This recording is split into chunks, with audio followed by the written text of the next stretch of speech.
मेरा नाम एडवोकेट माजिद है। मेरे जो क्लाइंट हैं मौलाना नासिर नबी साहब, उन पर में अपनी दीनी और समाजी खिदमत के हवाले से अपना हिसाब कल मेरे को एक फ़ोन कॉल मौसूल हुई जिसमें कुछ लोगों ने इनसे रब्ता किया और उन्होंने इनको खालिया अजवा होटल में इनको बुलाया। वहाँ पे एक प्रोग्राम था चूँकि पंजाब गवर्नमेंट ने उस पर पाबंदी आई की है, तो कुछ दवाइयाँ जो किसी तकलीफ थी और जिसमें इनको जाने के लिए उन्होंने गुजारिश की। तो ये कोई 4-4:15 बजे मेरे ऑफिस से निकले हैं। तो मैं भी इनको नीचे रुकते हैं और अजवा होटल है खालिया में, वहाँ पे इनको खाना खिलाया और पूरी प्लानिंग के साथ बाद में इनको अपने डेरे पे ले गए और इंतहाई ज़्यादा तशद्दुद का निशाना बनाया और बढ़ाना करके इनकी वीडियोज़ बनाते रहे। और इसकी जो बुनियादी वजह है वो वज़ीर साहब का एक हमेशा माशरे में बड़ा मस्बत किरदार रहा है। बहुत सारे सोशल इशूज़ होते हैं और जो हमारी मामलात होते हैं उसके लिए अपने मुख्तलिफ अंदाज में लोगों को इस्लाह भी करते रहते हैं और लोगों को समझाते भी रहते हैं और अपना मखसूस पैगाम भी पहुँचाते हैं। तो कोरोना वायरस के एतबार से इनका एक्चुअली बहुत ज़्यादा सोशल मीडिया पे मशहूर हुआ था और उसी जो मशहूर होने वाले क्लिप जो है वो बुनियाद पे जिन लोगों को वो नागवार गुजरा उन्होंने इनको अगवा किया और फिर बदतरीन तशद्दुद का निशाना बनाया। इनकी बरहना हालत में वीडियोज़ बनाते रहे और बहुत सारे डॉक्यूमेंट्स इनसे साइन करवाए गए और इनके साथ एक ड्राइवर और एक असलाम का मुलाजिम है वो भी इनके साथ मौजूद था। और सुबह जो है वो इनको लाहौर गाड़ी को चला के इनको गाड़ी में बांध के एक गाड़ी में पीछे उन्होंने बिठाया और लाहौर छोड़ के गए और संगीन नताइज की इनको धमकियाँ हैं। तो हमारी अरबाब इख्तियार से गुजारिश है कि अगर इस तरह के जो समाजी और दीनी उलमा हैं जिनका हमारे माशरे में बहुत अहम किरदार है, अगर उनकी जान माल का तहफ़्फ़ुज़ जो है वो इस रियासत ममलकत खुदादाद में नहीं है तो आम आदमी का क्या हाल होगा। तो तफसीली तौर पे मदनी साहब भी आप लोगों से मुखातिब होंगे, तो अगर कोई सवाल होंगे तो हम उनके भी आपको जवाब।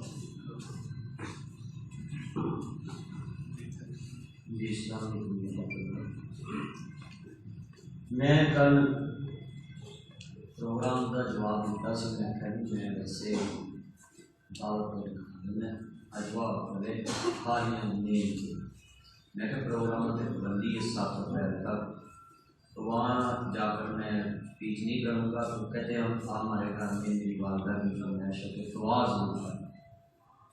तो मैं इधर मज़ाम जो मुर्तज़ा प्लाजा इधर से निकला तो उनका एक आदमी उन्होंने भेजा व्हाट्सएप कॉल है लंदन का नंबर है, तो उस पर मेरा रब्ता था उनसे। उन्होंने भेजा कि इनके साथ आता है। मैं रावी से उठता सीधा काला उतरा हूँ जो नई मोटरवे बनी उधर से और सीधा मेरी पहली ब्रेक जाकर वो खारियाँ जो है ना KFC के सामने लगी और उससे टर्न लेकर हम वापस उसमें आगे अजवा होटल में और वहाँ आकर लोगों ने मेरे से सेल्फियाँ ली, फाइल भी रिकॉर्डिंग मौजूद है उसमें और खाना खाया हमने। उसके बाद वहाँ मेरे दोस्त शेर जान वो भी साथ था, उसने बोला कि आप मेरे घर चले चाहे फिर, तो उन्होंने स्टार्ट किया कि नहीं हम अपने घर में जाएंगे। तो उन्होंने बोला कि मेरी वालदा ठीक नहीं बल्कि सब आप मेरे घर आ जाना उनसे होकर। वो मुझे उधर से 2 गाड़ियों में लेकर जो है ना चले गए। तो डिंगा रोड पे बनोरिया गाँव में एक पुल उतरता है खालिया से डिंगा रोड की तरफ, वो पुल उतर के 7 बनोरिया गाँव वो मैंने बहुत सदर हमने देखा। उसके बाद मुझे कुछ नजर नहीं आया। वो एक डेरे में मुझे वहाँ जाकर अभी बैठे हैं हम, तो ऊपर से 8, 9, 10 लोग गन्ने लेकर नकाब पहुँचते और 6-6 फुट उनके काटते किसी तरह से किसी और जवान थे काफ़ी। और एक तो जो है ना बिल्कुल दाढ़ी रखी हुई थी और नीचे से थोड़ी सी नजर आ रही थी, जिसने मुझे आकर फौरन गन तानी। उसने यही लफ्ज़ बोला है कि आप जल्दी कपड़े उतार। तो मेरे ड्राइवर को दूसरे कमरे में ले गए, जो मेरे साथ आदमी था उसको तीसरे में, और जिसने होटल में हमें खाना खिलाया वो भी साथ था, उसको बाहर निकाला। कि तेरे साथ भी करते हैं। तो उसके बाद मैंने उनको बोला कि भी आप मुझे मारे मत। कहते आपको मारना है। मैंने कहा भाई मेरे भाई छोटे छोटे बच्चे हैं, तो मुझे अल्लाह के लिए मेरी ज़िंदगी बख्श दे आप। तो उन्होंने मुझे कहा कि पहले आप अपने एडमिन से रब्ता करें, वो पासवर्ड दें, ऑफिशियल चैनल जो है उसका पासवर्ड। वो मैंने फिर नंबर मैंने कभी मेरे मोबाइल आपके पास है, तो फिर मेरे से उन्होंने पासवर्ड लिए, नंबर मेरे सेटों के, और दोनों से नंबर निकलवाए। जो मेरे ये इमरान साहब थे इधर कैमरा मैन और अदनान भाई, इनके साथ फ़ोन पे बात कराते थे मेरे नंबर से, और जो जो पासवर्ड पूछते जाते थे मैं उनको पूछता था, ये बताते नहीं थे। मगर इन्होंने जब मैंने कहा कि यार मैं कह रहा हूँ कि मैं खुद, उन्होंने मेरे पर शब्द किया है तो मेरा सुबह अभी तक मैंने कुछ खाया सोया भी, जिसम इतना मेरा दर्द कर रहा। और उन्होंने लफज ये बोला कि अगर आपने इधर कुछ किया या फ़ोन पे या किसी को फ़ोन, तो मेरे उन्होंने रीसेट भी कर लिया और उधर ही डाल दिया ना किसी में। सुबह मैंने आकर एक चुबुर्जी से पहली सिम जो है ना ऑन कराई, दूसरी उन्होंने बोला कि वो 8 घंटे बाद आकर जो करता है वो अभी ब्लॉक की हुई मैंने नहीं निकलवा।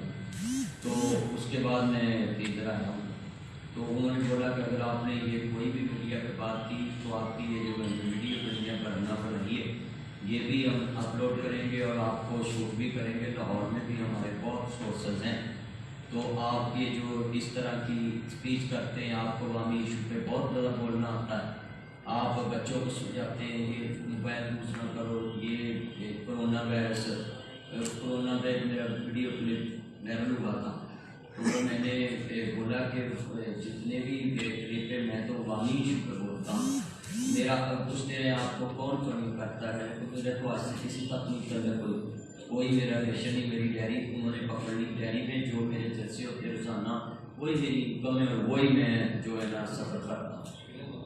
तो इसके बाद मैं झूठी खबरें मेरे चैनल पे, जो मेरा चैनल उन्होंने मेरे पास से पासवर्ड लिए, उस पर एक खबर चला दी कि मीडिया कहाँ खामोश है, गोल्ड न्यूज़ की ना कॉपी कर मेरे चैनल पे वो लगाई कि कहाँ मीडिया खामोश है, नासिर मदनी को कोरोना वायरस हो गया और वो बोल क्यों नहीं रही, बता क्यों नहीं रही, और वही मेरे चैनल पे चला दी। और मुझे फ़ोन आने, मेरा तो फ़ोन बंद था, तो जूनी में जो है ना अपना नया मोबाइल लिया तो मुझे कॉल आना शुरू हो गया। फैसलाबाद में जो है ना मैं अपना जो घर बना रहा हूँ दूसरा, तो उधर मैं गया हूँ, तो उधर से मैंने अपने फैमिली को बताया कि ये सब हो गया। वो मोबाइल में लेकर काले सारे रास्ते सुनते आया हूँ, और मैंने अपने हमारे साथ बोला कि मैंने प्रेस कॉन्फ्रेंस करनी, ज़िंदगी का मुझे पता नहीं क्या होना है, मगर मैं अपने चाहने वालों को, जो मुझे चाहते हैं, मेरे फैन फॉलोअर हैं, वो साफ देख लें अपनी आंखों से कि मेरे साथ क्या हुआ है, कि सच बोलने की इस दुनिया में ये की वो।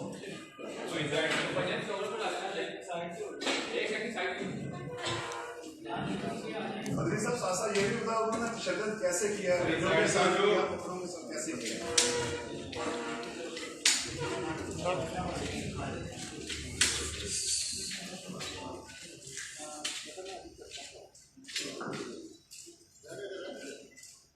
अभी पीछे भी है फोटोग्राफर से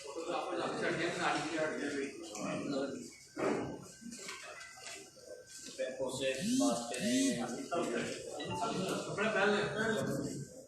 और फिर ये करें कि अगर आपने मीडिया टॉक की तो ये आपकी ज़िंदगी का आखिरी दिन होगा। मैं साहब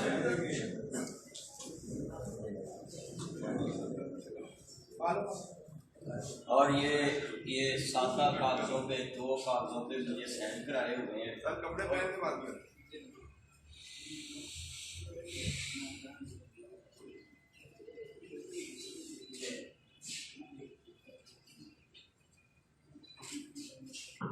ये भी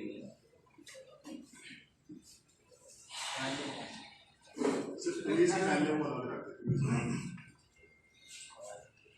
पट्टी साहब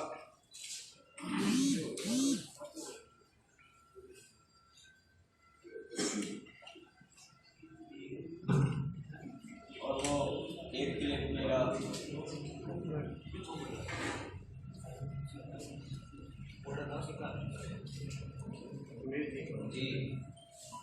और एक सादा कागज पे उन्होंने मुझे सेंड कराए और वीडियो बयान लिया कि आपकी हमने वीडियो बनाना इस हालत में बनाई कि आप किसी से ज्यादती कर रहे थे, तो इसलिए हमने आपकी ये वीडियो बनाई, आपको माफ़ किया है, क्योंकि कोई ऐसा वजूद ही नहीं, ना कोई उसमें लड़की ना कोई लड़का, सब मेरी और कोई ऐसा वजूद भी नहीं उसमें। तो दूसरा मेरा तो उन्होंने बोला कि आप बड़े ये हाथ सस्ते कराते हैं, आपको क्या इसमें लगे, आप मुल्क की ये जो है मसले पे हर दफ़ा करते हैं, आपकी बात क्या है। तो मैंने कहा भी मेरी तो कोई बात नहीं, मैं ना किसी सियासी जमात से बसता हूँ, बस मेरी एक मजहबी जमात है मजलिस जमीयत अहले पाकिस्तान, उसके साथ मैं उसी प्लेटफार्म पे पूरे मुल्क में स्पीच करता हूँ। बल्कि मुझे ये 2 दिन पहले मैं पंजाब कल्चर डे में भी आया, मुझे कोई भी बुलाता मैं वहाँ जाता। तो मेरी पाकिस्तान के चीफ ऑफ आर्मी स्टाफ से मैं इदारों के लिए रोज़ाना दुआएँ कराता हूँ, मेरी स्पीच दुआएँ पूरे मुल्क के इदारों के लिए।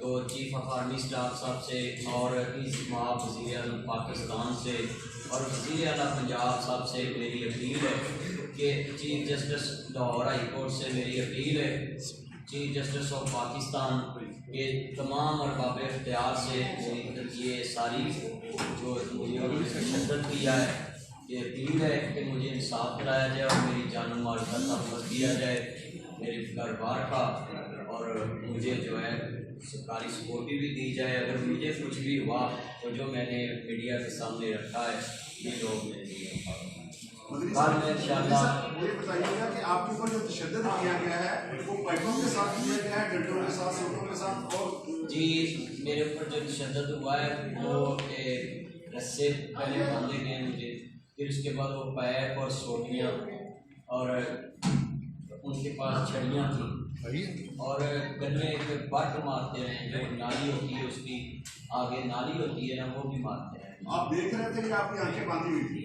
नहीं, जब वो मुझे मार रहे थे तो देख रहा, जब वीडियो बनाई तब भी उन्होंने मुझे जो है ना इस तरह खड़ा किया और जो है एक वीडियो बनाता रहा। मंत्री साहब, ओरिजिनल स्टोरी क्या है?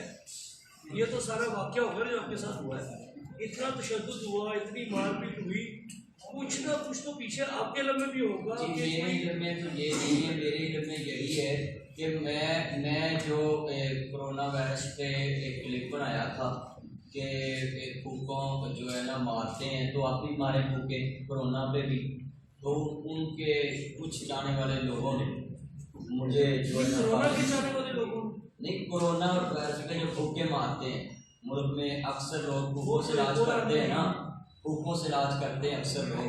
मैंने कहा भी आप वक्त है कि आप इसमें भी जो है ना फूके लगाएं। दूसरा मेरा वो आज पे क्लिप वायरल था, उस पर मुझे बड़ी गालियाँ बड़ा कुछ मेरे चैनल पे भी फ्रेंड्स, तो मैंने कभी एक्शन नहीं लिया। मैं तो अपने जाने वालों में बगैर सिक्योरिटी के फिरता हूँ। परसों पंजाब कल्चर डे में आया, कोई सिक्योरिटी नहीं थी मेरे साथ। मैंने एक दरख्वास्त भी दी होगी सिविल सेक्रेटरीट में, तो वो मेरे पास मौजूद है उनके कार्ड। उनको मैंने बोला कि मुझे धमकियाँ मिलती हैं, मुझे सिक्योरिटी दी जाए, मगर आज तक उस पर कोई अमल नहीं। पुलिस स्टेशन में कोई दरखास्त दी है? पुलिस का क्या कहना है? जी मैं दरखास्त जी अभी मैंने IG ऑफिस जो है ना दरखास्त, और मैंने जाकर FIA में सारे तफसीली जो है ना बात करना। आपका ये जो स्टाइल है, आपका जो वो बड़ा अमूमी सा है जी। क्या आपका ये जो स्टाइल है, क्या उस वजह से लोग तो आपसे ज़्यादा नफरत नहीं कर रहे? जो नफरत कर रहे हैं वो बाहर कर रहे हैं, कहीं उन्होंने आपको मना किया है कि अपने इस स्टाइल को थोड़ा सा बदलें? जी मुझे बड़ी धमकियाँ आती हैं कि आप ऐसे लाइव मुँह से बात करते हैं। मैंने उनको बोला कि मैं 100 पेश कर सकता हूँ कि सारे रात अपनी बात में हंसी मजाक कर जाते हैं, मजाक से बात समझा जाते हैं मजाक। तो मैंने कहा मैं अकेला नहीं करता, मेरी अगर किसी को बात चुभती है तो उनको नहीं, मेरे चाहने वाले, मेरे जो चाहने वाले वो मेरी बात लाइक करते हैं। अच्छा, पहला आपका जो शक है वो इस बात पे कंफर्म हो रहा है कि जो फूक शाह जो उस पर आपने कहा है कि कोरोना की बंद आपने किया है, पहला आप शक कर रहे हैं नहीं मेरा किसी पे कोई शक नहीं, मेरा भूख का वही मारा ना, भूख शक से गया है। कहीं मारते हैं, एक नहीं होता। अच्छा एक बात कहिएगा कि हमको मारने वाली कोरोना वायरस की जो फूटेज थी, इससे पहले भी आपको धमकियां आती? इससे पहले जो है ना वो एक दफा आई थी जब वो मेरा जियो पे हाथ का क्लिप चला। हाँ जी जी, मुझे रात जब होटल से गया हूँ ना तो मुझे तकरीबन 10 बजे से तकरीबन लाहौर पहुँचते हमें फजर हो सकता। अल्लामा साहब दीगर उलमा किधर है, वो आपके सपोर्ट में किधर है? जी मैंने अभी किसी से रब्ता नहीं किया, मैं जो है ना इसलिए डायरेक्ट मीडिया के पास आया हूँ क्योंकि मैं किसी भी जमात के प्लेटफार्म पे जो बात करता हूँ ना वो किसी को सपोर्ट नहीं करता। अगर कोई आदमी कहे कि खाली मेरे प्लेटफार्म को सपोर्ट करे तो अभी मैं इंशाल्लाह अपने उलमा इकराम से राब्ते में हूँगा इंशाल्लाह। मौलाना साहब आप गेन हैं और एक पब्लिक फिगर हैं और सोशल मीडिया पे भी आप एक्टिव हैं। सर थोड़ा आपको जो है धमकियां आएंगी या कॉल्स आती हैं, क्या उसकी रिकॉर्डिंग भी आपके पास मौजूद होती जी है? उसकी रिकॉर्डिंग उसी में थी, वो मोबाइल से दोनों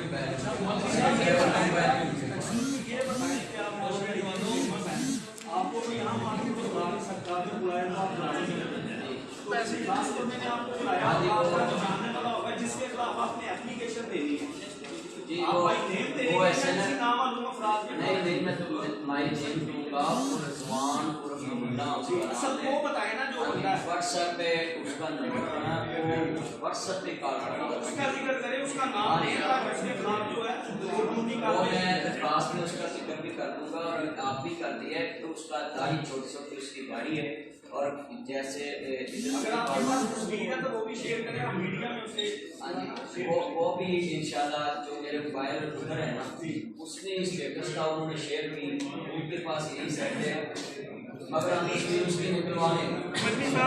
आपके जो कतई बशीर हैं उनसे एक सवाल है कि अगला राय अमल जो है वो क्या? Thank you sir, thank you.